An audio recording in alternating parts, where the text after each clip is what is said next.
Well, it's July 5th, and we had another tragic weekend here in the United States over the 4th of July weekend of all days. It's unbelievable to me again and again and again and again. And my heart is broken. Don't get me wrong. I have a broken heart here for the families, and it's really, really important to understand what it is that I do for a living here. We help prepare schools, we help prepare cities for these types of events, and making sure that active shooters don't get out there and cause chaos and carnage in our communities. And I just, every time I see one of these, I just think like, oh my goodness, how could this have been prevented? Like, what could we have done?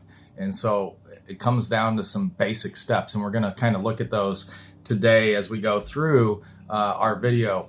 And the idea here is I want you to know I am sending out thoughts and prayers. I truly am. I really am grieving for you just the same.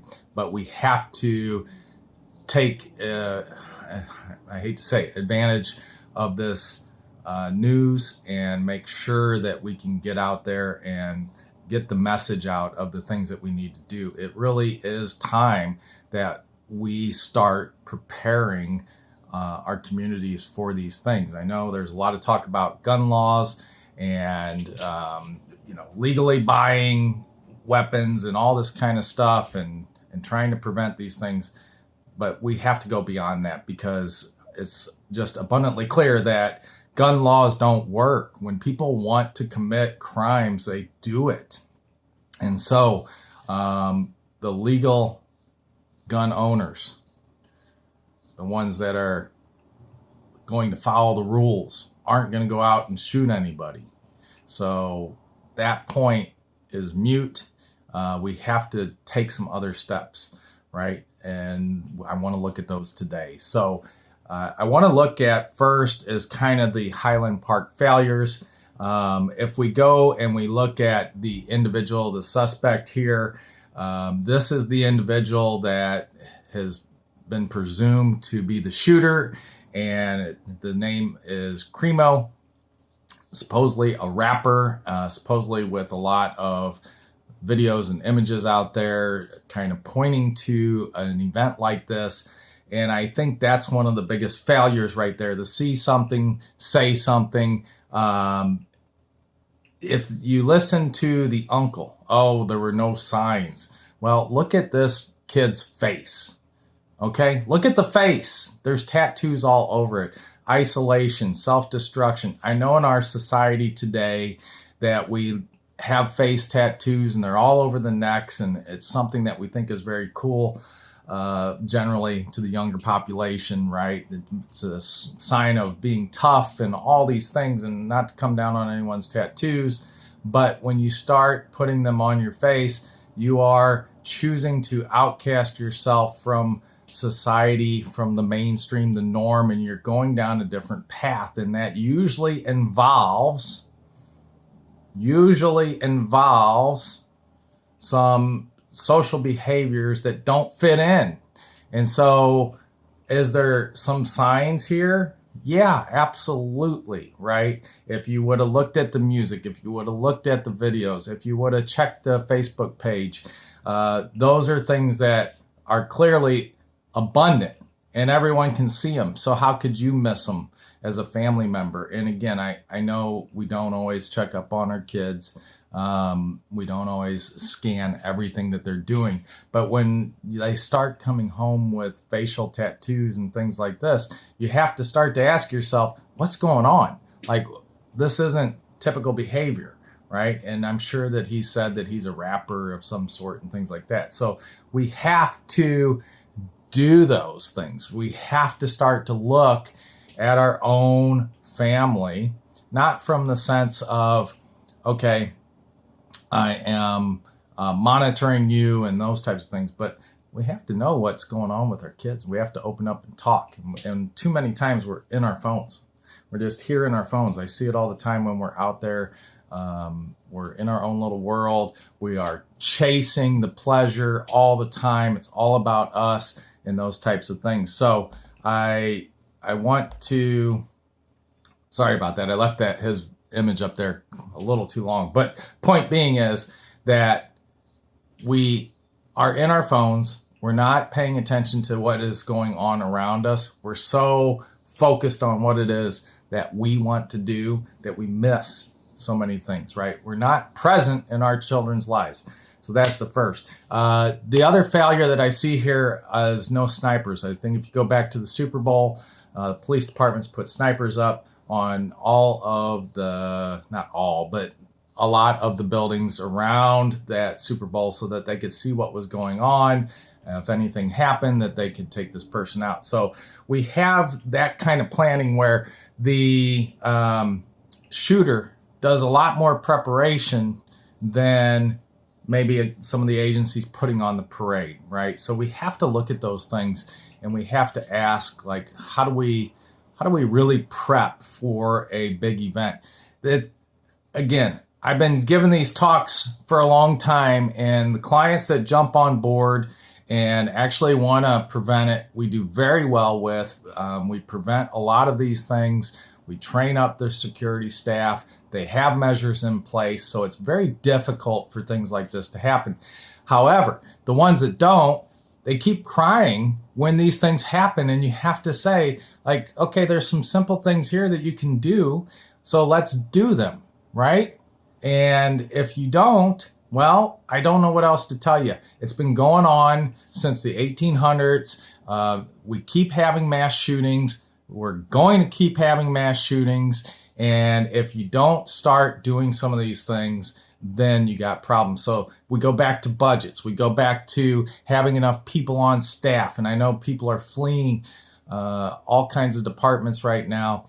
We got to get back to work, folks. We can't just always be enjoying ourselves 100% of the time. We have to do some work. And that means that we got to prep. We got to prepare. We have to have a big enough budget. We have to have enough manpower, woman power, person power, whatever you want to call that, to put people in place to prevent these types of things from happening. So that's the big ones. The see something, say something is always going to be a failure. I see this all the time. Like, what are you supposed to see and what are you supposed to say? Who are you supposed to say it to? And that means that if we are saying these things, that we have to have manpower, woman power, person power to go and chase these down, right? So that's part of it. And there's some things there that, I'm not one that really likes the idea of all of the red flag laws and things like this, because there can be abuses of that. But if you see a package, if you see somebody going up, if you see a woman going up a fire escape ladder, well, maybe you should say something. That seems a little out of place, right?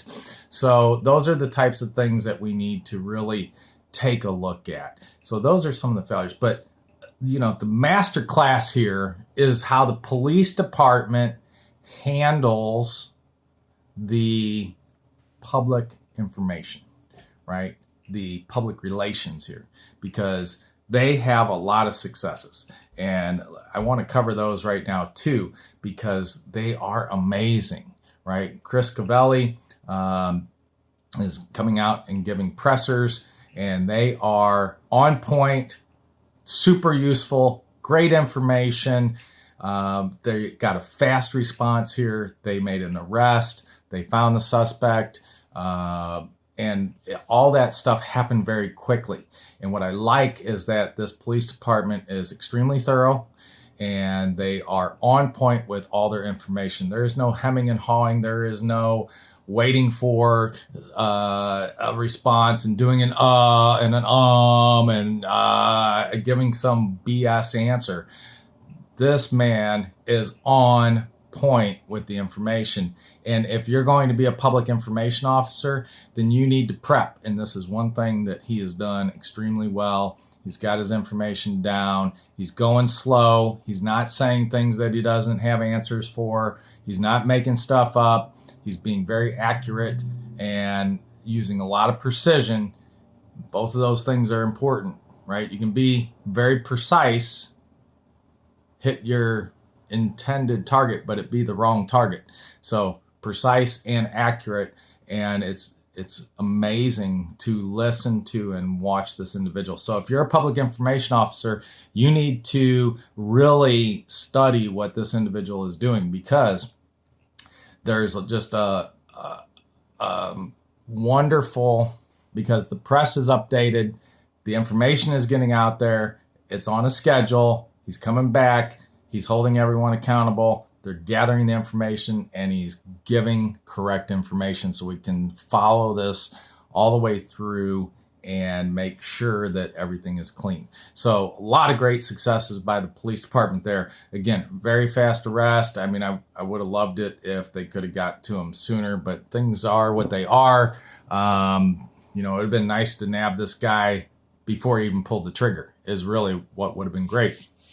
But fast arrest. The updates are, again, on that schedule, right? So every 30 minutes, every hour, whatever it may be, they're coming out, they're telling the press what they know, the press is asking questions, and the answers are short, sweet, to the point, on point, ready to go. And you can tell that he knows the information, right? So a lot of times if you watch the presidents, press secretaries, and the information that they have and how they respond and the misdirections and all those. And I'm not saying just this president, past presidents before that. If you really want to watch public information and understand that, look at those differences and understand what Highland Park's deputy chief is doing and how good that information is. The other thing is, what did I put here? Great arrest. Yes. So they made a great arrest. They didn't go in and beat this individual. They did everything right. They got him. It was very calm, cool, collected. So that is fantastic, because I know a lot of times these things blow up during the arrest and things go wrong. And so that's fantastic too. The other thing is thorough investigation. So when they are doing this investigation, they're going through meticulously, right? They're not just kind of assuming that they got the pieces of information that they want or need. They are actually getting the pieces of information. They're waiting for people to do their job and follow through and finish, and giving them enough time to do it in order for them to then present the information. So that's fantastic. I think it's important that we look at those police successes, because a lot of times we just focus on the failures, and there's so much good stuff here to learn from this handling of the event. It's very, very important. So I want to focus in on now, again, what we need to do. It's very important that we train. We have to train. We got to do more training. And you're probably saying, well, aren't people doing it? And the answer is, you know what? I got a ton of clients. I've been sending out all kinds of messages, and very few are coming back and asking for training. And, some may be getting it elsewhere, stuff like that, but few are doing more training. And I can point to a lot of different aspects here. Some is leadership, some is unions, some is summer breaks, some are cost, all that kind of stuff, right? You got to hire subs for teachers and things like this. But the bottom line here is you got to train. Folks, you have to train. And if you're not training and you're saying budget's the problem, if you're saying time is the problem, then you got poor leadership. It's as simple as that. You have to get this stuff in. Your staff want it. They're nervous.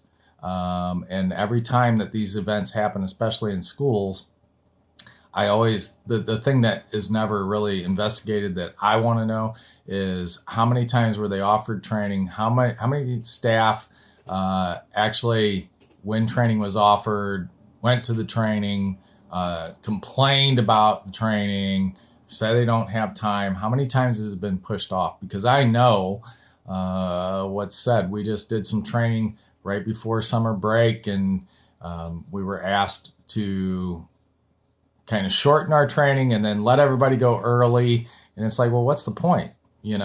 We should be there and give good training. If you tell me when I show up on the last day of school that I got 3 hours and now all of a sudden I got 45 minutes, well, that doesn't help me prepare. So the training is important. You got to do it. It's got to be routine. These are perishable skills. You have to keep doing it every single month. You got to put training in. So training once a year is not enough. Okay. A 1 hour training once a year is not going to get it done. You have to train, and you got to do hands-on, boots on the ground, walking around your schools and your campuses and your cities and counties and looking at what you have to look for. You have to go through the scenarios, right? You have to actually do it physically, right? You have to put yourself under stress, which means do some push-ups, jog in place, do a little bit of that, get the heart rate up, and then go do the training. And if you don't do that, it's just theory. You're just sitting in a class and it's just theory. That's all it is. So you got to train. The other thing is you got to do your CPTED audits. That's the crime prevention through environmental design. You got to look at your spaces, and that's part of the training, right? You teach a lot of people how to do a CPTED audit, not just the risk manager or the safety manager or the security officer. You train up your staff so that they know what they're looking for, right? They know what their sight lines are. They know when something is off. They know how to scope a building so that they understand what people are trying to do and what they're not trying to do, okay? So that's important. Do your CPTED audits, know where your weaknesses are, then stabilize those, strengthen those, harden those, whatever you want to call it, whatever the nomenclature is, so that you can get it through your board, you can get it through your city council, you can get it through your school board, all that stuff, right? It's important. And then prep for every event. You have to prep, right? So many times I see this when we go in and somebody says, hey, we want to have an event at your campus. Okay, great. Who's hosting it? Did you do the research? Did you look at their social media? Did you actually require security? Who's the security? How many people are going to be there? And you have to explain these. You got to know the rules and you have to explain them, because a lot of times people don't want to tell you there's going to be 500 people there when they know they're going to be charged a lot more money to host that, right? So they'll undercut it. And now you're behind the 8 ball. So prep for your event, understand where people would be, what the threats are, how they get in and out. Make sure you have enough staff there to handle the event from your point of view. I know a lot of times it's just a custodian in a school event. Well, that's not really a lot of help. So again, we have to prep for those, and you have to make sure that you have enough people, right? So you got to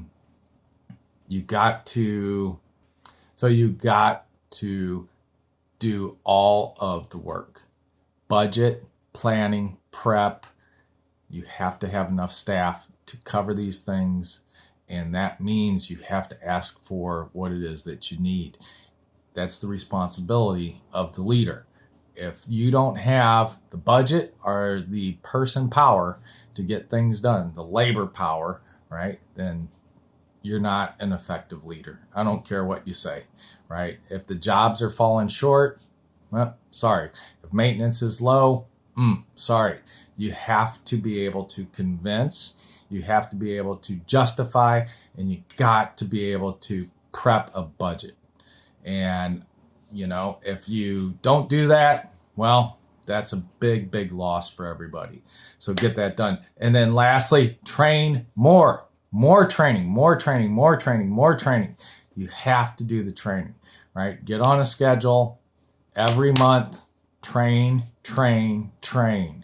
You have to keep this top of the mind, tip of the tongue, and make sure that everybody is ready to go, right? And sometimes it takes time. I can remember working with one school district. It took me 2 years to get them prepped to a point where they can handle any situation. And I guarantee you, I could take that school district emergency team and I could drop it into any school across the country, and they would kick butt because they are that prepared and they could do the work that needs to be done. But it took me a long time to get them there. It took me a good 4 months just to get people out of the mindset of, not in my backyard, I haven't read the plan, just to get that piece up to speed. And then once we got there, it started to really go, and we went down every single piece. So when you train more, what I'm really talking about is stress. One particular component of your plan, stress it. Put all the weight on that particular component and see where the failure is. And then you repair that, you fix that, you create solutions around that failure to cover it, right? And so you go on that nonstop. And then when you get all those component pieces stressed, then you start stressing 2 or 3 at a time, and you see where those failures are, those breakdowns are. Okay, so you have to train a lot, and that will be a huge help for you. So do that. Make sure that you take a look at our website. Oh, there's our website. So take a look at our website. Make sure you can. So with that, this is another tragedy in our community, our whole community, the whole of the United States. Say prayers, please, for those families. Do what you can to help out. And again, if you see something, say something, and you got to dig in on that one, local police department, those types of things. But if you want more information, you can always go to our website and take a peek there. If you do, you can just, ask us a question about your project, or there's a lot of great stuff on there. Go to the consulting and audits, and you can find the stuff on active shooter there. So we have a lot of great stuff on active shooters. There's a lot of components to it, a lot to be trained upon. So do that, please. And again, my heart goes out to the families.